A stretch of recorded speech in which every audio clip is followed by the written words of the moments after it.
What's cooking, Juventus fans? Welcome back to your old lady's favorite YouTube channel. Today we're going to have some of the latest updates regarding the moves that Juventus plan to make in the summer mercado. Stick with us. We'll fill you in.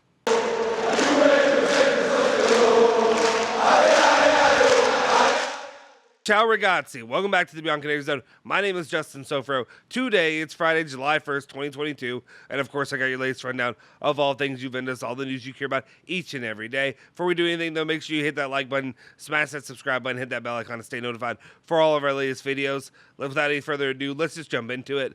The very first news story of the day we're talking about is the winger option of Kostić. Will he be coming to Juventus or not? Alfredo Padula has a report saying that Kostić has a one-year commitment with Eintracht, who has been offering him a major renewal for weeks. But he is taking his time. The player has a request from Spain, but he wants Juve in any case. He will not wait much longer, another 3 or 4 days, and then he will evaluate something else. If there's anything that I know in the past is that any player or any club saying that they will not wait more than a few days is utterly BS. We've seen what happened with Juventus and Di Maria. Let's continue on, and let's talk about what's going on with Matthijs de Ligt. Paulo Namolo has an update saying, of one thing I am certain, if it's not going to be the clause, it's going to be close to 3 figures. If not, you could accept a 1-year renewal with a clause at 80 and postpone the problem. And I completely agree with that. I think what Juventus should do really is tell them, you're going to come to the table at 100 mil. If we can push to 120, fine. But otherwise, that's what we're sticking with. Otherwise, we'll wait. We'll do this next year. And you can come do the buyout option at 80 million, and then we can move on. All right, let's continue on and talk about who could replace him in the mercado. Tutto Sports reporting saying that Juve have opened the door to De Ligt's transfer, and the English clubs do not seem to be frightened by Juve's request. Payment of the clause, so they're looking at possible replacements. And in Cherubini's list, there are 2 names in pole position. That is, of course, Koulibaly, and then, of course, Bremer of Torino. All right. Next story up that we have of today is talking about the left back position and what moves that we thought were going to happen and what hasn't happened yet, surprisingly, is Nico Schietta saying that Radu Dragusin has not yet given his complete yes to Genoa. The Romanian center back has asked for a few more hours to think about it, despite the pressure from the Rosso Blue and Juventus. They want to close the deal quickly, so it's probably all on Radu Dragusin, who's really holding up the deal for him to go there, and then for obviously that of Cambiaso to come to Juventus as the left back option for the club. All right, moving on. Let's talk about this option here. And Tutto Sports talking about Paredes is open to join Juventus. Yesterday, Paredes himself inquired about a possible news regarding his future. A PSG emissary met with Cherubini. Juve's interest is clear, but depends on the exits in the midfield of Ramsey, Archer, or Rabiot. It is necessary that at least 2 of them leave. I will just say I'm okay with 2 of them leaving. Him coming in, not so much. All right. Next story up that we have of the day is talking about what's going on with another, fullback option that Juventus could have. It kind of cooled down for a couple of days. Now, potentially, it may heat back up. Tutto Sports reporting saying that Juve have reestablished contacts for Udinese's Molina. The start of negotiations has been upward with a request of 30 million euros. There are also other interested clubs, such as Atletico Madrid and that of Nottingham Forest.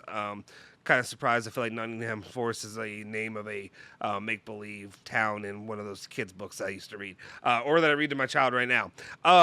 But anyway, when it comes to this, we'll see what happens. We know Molina likes the option of going to Juventus, and we also know that Udinese, for some reason, had a positive feeling of wanting to keep Molina within Italy and within Serie A. So we'll see. That's something to keep an eye on, see if they come back to the table for him in the mercado. All right.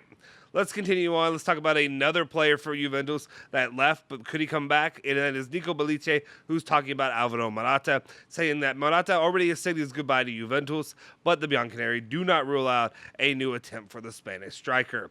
Perhaps at the closing of the market, Arsenal and Barca tracks have also cooled. So if you remember about a year ago or so, Barcelona was definitely one that was hyped up a lot as pursuing him, and then a place that he could go and where he could be happy to play at. And that didn't, well, actually it wasn't a year, so it was literally in the winter mercado. When we brought in Vlahovic, we thought he might be leaving right away, and that wasn't the case. So something to keep an eye on if Juventus can make them come back to the table and maybe find a suitable arrangement of not paying too much money. All right. Moving on to the next topic of the day, Paulo Namolo has more comments when it comes to Juventus Mercado. He says, as the backup striker, Luke de Jong has been proposed a few days ago as he is on his way out of Barcelona. A profile that at a low cost may be an interest of Juventus, although in the absence of possible swap deals, Moise Kean may remain as a matter of the squad list. All right, and then we move on to another player that Juventus have looked at options of what's going to happen with him, and that's Paulo Namolo talking about Rugani, which is kind of a more surprising one, honestly. They are trying to get Rugani out because they want to sign 2 center backs.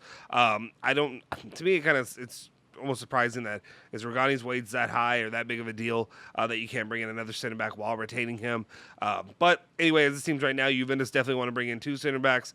We talked about Koulibaly and Bremer earlier being top options. I don't think you're going to get both of them. I think you potentially could receive one of them, but then who's the other guy? Would you be able to afford a guy like Bajashile to be a second center back kind of guy, or do you need to go somewhere lower, maybe go into the ranks of the more unknown players? So we'll continue to follow that as it develops over time. All right, and then the last story of the day that we have here today is Fabrizio Romano, who's talking about Verdoni being sold. MLS side New England Revolution are set to sign Albanian striker Giacomo Veroni from Juventus. The fee is 3.8 million euros, or 3.8 million US dollars, which is, give or take a little bit less than it would be for. The money will be less when it comes to euros, obviously, if you know the translation. Plus bonuses set to be announced soon.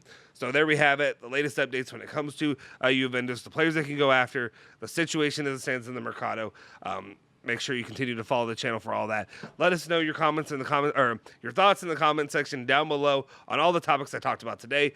What are your thoughts on Cambiaso? Is it weird that it hasn't happened already? And of course, Bremer, Koulibaly, the De Ligt situation, and what is overall the main story of the day, the headline story, Kostić? What are your thoughts on him as a player? Do you think Juventus are making maybe a poor decision by not going after him right now, or by making him wait and potentially lose out on him in the end? Let us know in the comment section down below. If you haven't already, make sure you hit that like button, smash that subscribe button, hit the bell icon to stay notified for all of our latest videos.